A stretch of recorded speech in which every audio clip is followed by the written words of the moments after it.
এই তারেক রহমান গতকাল রাত্রে একটি ভিডিও বার্তা রিলিজ করেছে।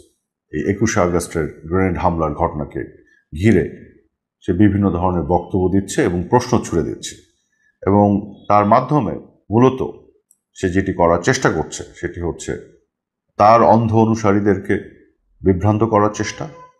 সে যে নির্দোষ এই ধরনের কিছু প্রমাণ করার চেষ্টা করছে এবং এদেশের সাধারণ মানুষকে সে বিভ্রান্ত করার চেষ্টা করছে, কিন্তু কতগুলো মিথ্যে কথা সামনে হাজির করে এই কাজগুলো সে করার চেষ্টা করছে।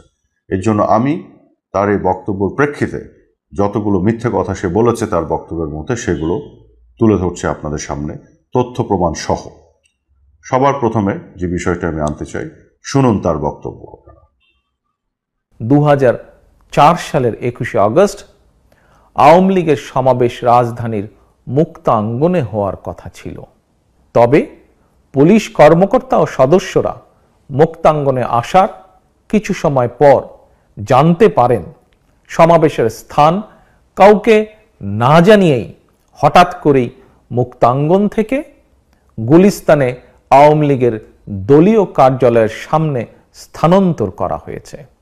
প্রশ্ন হল, যেই সমাবেশের প্রধান অতিথি সেই সময়কার বিরোধী দলীয় নেতা শেখ হাসিনা, সেই সমাবেশের ভেন্যু কার সিদ্ধান্তে পরিবর্তন করা হয়েছে, কে পরিবর্তন করেছে?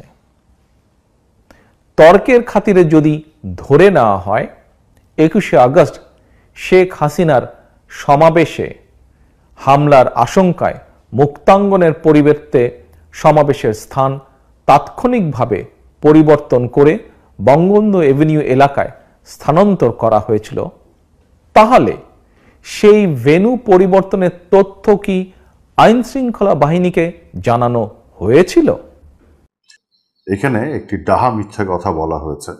সেটি হচ্ছে যে আওয়ামী লীগের এই সভাটি মুক্তাঙ্গনে হওয়ার কথা ছিল এবং কাউকে না জানিয়ে, কোনো নোটিশ না দিয়ে 21শে আগস্টের দিন হঠাৎ করে ভেন্যুটি পরিবর্তন করা হয়েছে, যেটি একটি ডাহা মিথ্যা কথা। কারণ আপনারা দেখবেন 21শে আগস্টের আগের দিন 20শে আগস্টে বাংলাদেশের সকল জাতীয় পত্রিকাগুলোতে একেবারে বিজ্ঞাপনের মাধ্যমে প্রচার করা হয়েছিল যে কোথায়, কোন ভেন্যুতে, কটার সময় এই সভাটি হবে। 20শে আগস্টেই বাংলাদেশের সকল পত্রিকায় ছিল ভেন্যু বঙ্গবন্ধু অ্যাভিনিউ। অর্থাৎ তারেক রহমান যে অসত্য তথ্যটি দিচ্ছে, এখানে মিথ্যাচার করছে যে 21শে আগস্ট হঠাৎ করে পরিবর্তন করা হয়েছে, সেটি একটি ডাহা মিথ্যা কথা।